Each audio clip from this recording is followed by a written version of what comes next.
Protesting. He wants attention. Yeah, he does. He's always looking for attention. He's a love. He's one of the sweetest birds you'll ever meet. Everybody he meets, he wants to spend time on the shoulder. He wants kisses. What kind of bird is? What kind of bird is? He is an eclectus parrot, and they're from the Solomon Islands, you know. Estamos ante la presencia de uno de los tipos más odiados de la televisión reciente, Greg, el que se cargó a Tanya de la mano de los gays más maquiavélicos de todos. Charlé con Jon Gries sobre cómo fue el cambio entre la primera temporada y las que vinieron después en términos interpretativos, y fíjense qué interesante lo que me cuenta en términos de la verdad que tiene su personaje. Ah, y una aclaración, lo van a ver a Pablo, el loro de Jon, durante toda la entrevista porque no se la quiso perder. We now return to Mira a quien encontré with our latest interview. When Jennifer Coolidge and I were by the swimming pool and we were doing a scene there, he said, maybe Greg and Tanya will be in season 2. And I truly said to him, and I wasn't being glib or trying to be funny, I was saying, Greg's not going to be there, Greg's going to be dead. And he said, you don't know that. You can't tell me that. This is my show. You know, like in a very kind of funny way, a funny exchange. How was your caprese?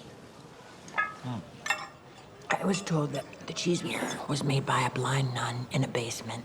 One day, I got a text from him in December, and he said, hey, I'm writing season 2 and you're in it, so you have to let me know now if you're available or not, if you're interested. And I said, I'm available anytime, anywhere. I was just, you know, look, I'm in all the way. I mean, I love this show, and anytime I can do something like this and be the one person who keeps coming back, I'm so excited about that, you know. You hate me, don't you? Shut up. I No, do you not. do. No, I don't. No, I think you do.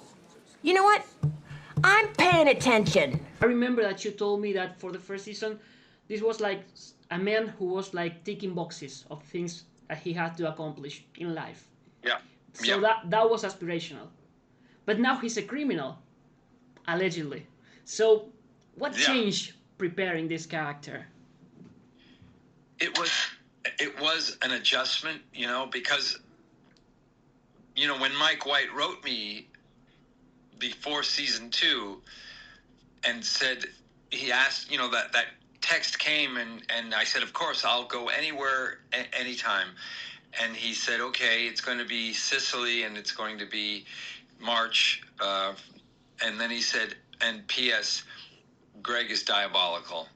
And that was like, whoa. I mean, right away, of course, you know, it's amazing to have the opportunity to start out as such a seemingly nice and or a person with joie de vivre. You know, he just was going to make the most of every day of his life and not let anybody's trivialities get in his way. He just doesn't bother, you know. And I loved that aspect of the character. Then to think that because of the way season 2 unfolds as his character, that first one was performative as opposed to really the experience of this person, was as surprising to me, I'm sure, as it was for the audience, because I didn't know ahead of time that this is how it was going to turn out, you know. But at the same time, it made for such a really complete 180 on the character, which to me gave no prior indication that was what was coming. And because I played the other character for truth, you know, all the way. I mean, the same character, but I mean, the other way I played it for absolute truth, you know.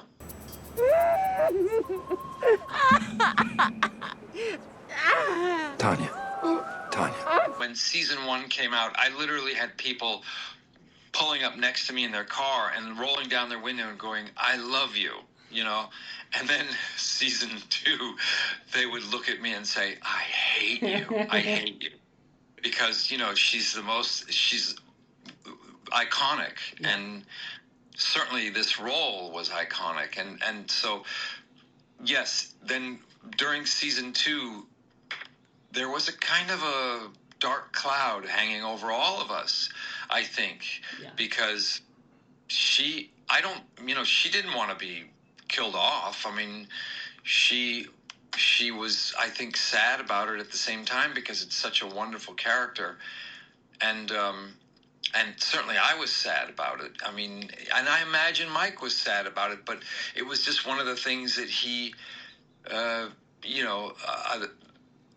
idea of anybody being in 3 seasons, to I think, for all of us would be a miracle. So the fact that I ended up in season 3 is just head turning for me. I just don't know how I became the lucky one. Anyone who moves to Thailand is either looking for something or hiding something. So what about you? Why do you think the show is doing so well? Well, I mean, clearly, I mean, it's touching a nerve, I think, first and foremost. But I think that Mike White is, I'm preaching to the choir to say he's brilliant, because he is, but his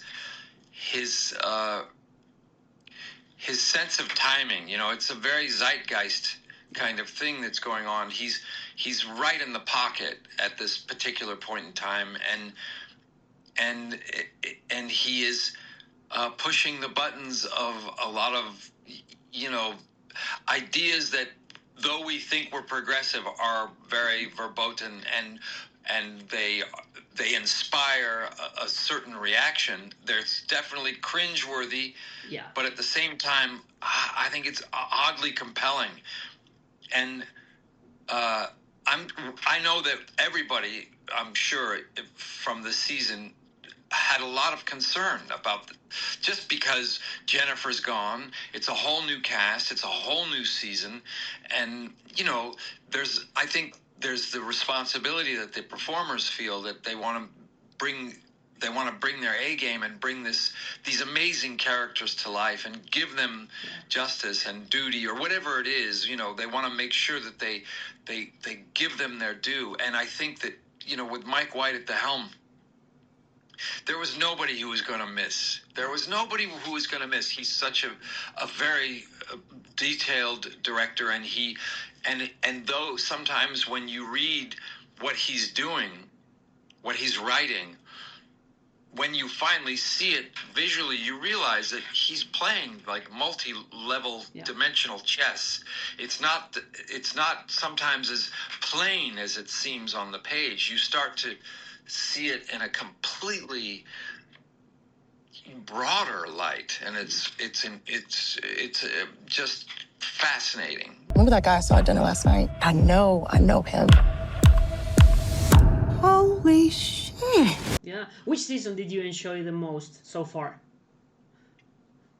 I mean, they've all had their special points. I would say, I love the cast of all of them. Obviously, one was very, very special because it was like we were all plucked from pretty harrowing experiences of COVID and all put together and to make this incredible show. It felt almost like a dream to be working, especially during what was going on. So, everything has its own, its own incredible resonation, but I would say season 3 was so, let me just, call coming, was so, I don't know, I think for me, I loved all of the seasons, but somehow season 3 for me, reading it was like, I don't know, even more compelling. I guess because it was a little darker, if you could imagine. I think this, the satire from season 1 kind of drifted into kind of, like a little different kind of a feeling in season 2, and now we're really in a very dark. I don't know, it's a dark journey, dark human journey.